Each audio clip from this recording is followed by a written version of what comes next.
After the budget 2026, a short clip went viral. When the Finance Minister of India was asked what is there in this budget for the middle class, there was a weird pause. क्या है उसमें लोग पूछ रहे थे कि middle class के लिए बजट में क्या है, बजट में क्या है.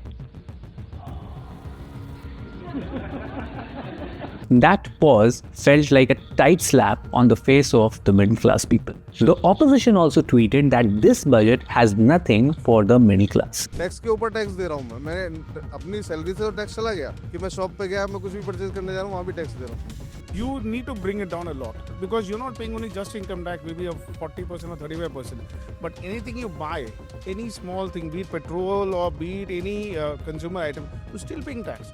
But is that actually true? Has the government clearly ignored the middle class in this budget? And is this budget mainly for the rich class or the voters at the bottom of the pyramid? Let's break this down in simple language calmly with data and no emotion. Ask any salaried household how lives feel today in India and they would say groceries feel expensive, school and coaching fees keep rising, rent and EMIs don't come down, savings don't feel meaningful. So this is I'm talking about the average Indian salaried families. Naturally, people will say in India that inflation is killing us. But here's the contradiction and something interesting to note. Inflation feels high to people in India, but officially it looks under control. So this means, according to the government data, inflation in India is under control.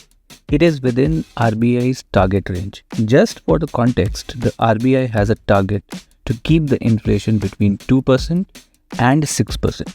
According to available data and surveys, inflation for the fiscal year 2024-25 averaged roughly around 4.6%, which is one of the lowest in several years and within the RBI's target band. So technically, policymakers are correct when they say inflation is under control and in fact at the lower end. Hence, the government is right when they do not provide any tax exemptions this year to middle class as the inflation is under control. But ask me and ask all the Indian salaried households, inflation looks too much. There is a reason for that. The reason is that the government measures inflation in comparison to the last year.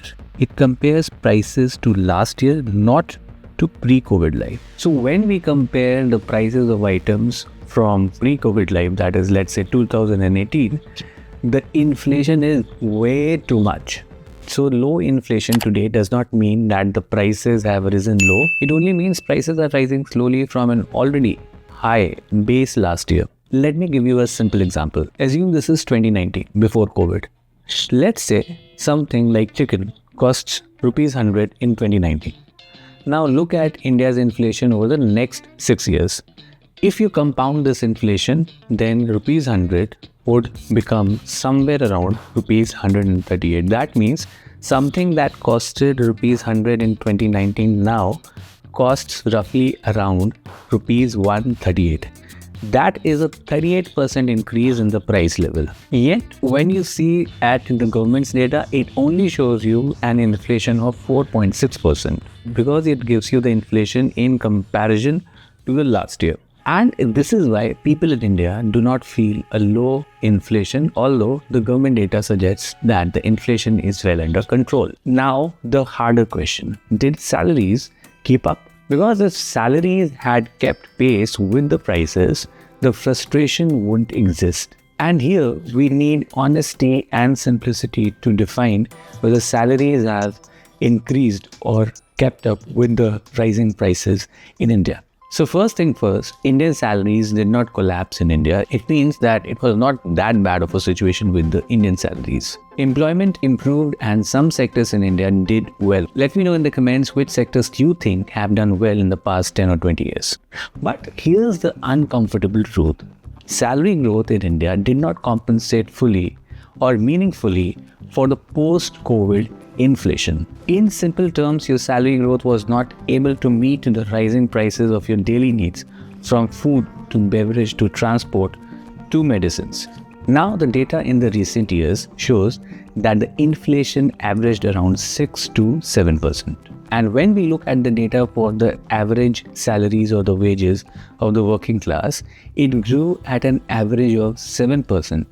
And this is according to a data from the CRISIL. So inflation 6 to 7% average and salary grew also at 7%. That means most of your salary increase was eaten away by the inflation. So in real terms, salary growth or the income growth has remained flat for the Indians post-COVID in the past few years. And remember, this is the best case scenario. I mean that this assumes a regular employment, 7% annual increments every year.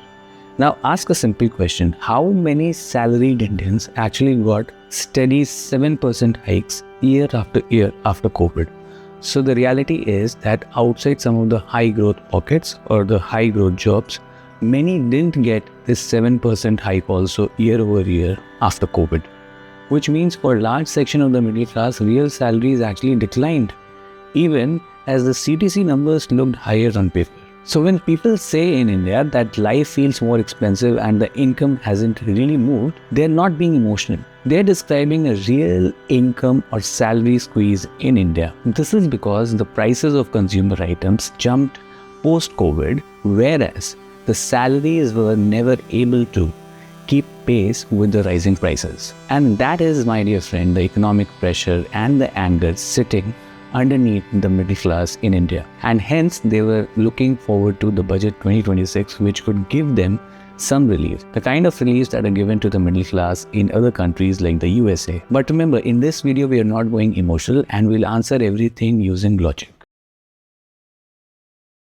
So the first question, was tax relief needed in budget 2026 for the middle class? So from the middle class perspective, yes, because tax relief is immediate, visible, and it shows up in your salary slip. Your take home actually increases with these kind of tax reliefs that you're talking about. But from a government's perspective, maybe not. Maybe we didn't need these tax reliefs because we already had a tax relief given to the middle class in the earlier 2025 budget. And the government can also say that as per the data, the inflation is well under control. And both sides are being rational from their own lenses. So again, we are standing on the same question of whether the budget 2026 actually gives nothing to the middle class. See, the idea is emotionally powerful, but technically incomplete. See what the budget did. It continued the 12 lakh tax-free income under the new regime. It reduced TCS on overseas education, medical expenses, travel. It cut duties on some personal imports and medicines. It focused on growth, capex and job creation. But these are indirect benefits to the middle class. And indirect benefits do not ease today's pressure on the middle class. They do not reduce your next month of EMI. They do not reduce your next month of school fees of your children. They do not increase your take-home salaries. And hence, emotionally, the middle class feels ignored with the budget 2026. So the middle class is not wrong to feel squeezed. Their living experience is valid. They actually feel the inflation is high. And they're fully right to say that the budget has nothing for them, at least directly. The budget may sound fiscally sensible with big macro numbers, with big infrastructure growth numbers and all, but directly for the middle class, it has nothing to offer. I mean, the middle class needed some immediate benefits and not long-term plans to take them out of the impacts of the COVID-19. So if you like such videos on the economic health and the economic reality of India, please do like and subscribe to my channel so that you do not miss the next video, and it will help me also. Thank you and have a good day till I see you in the next video.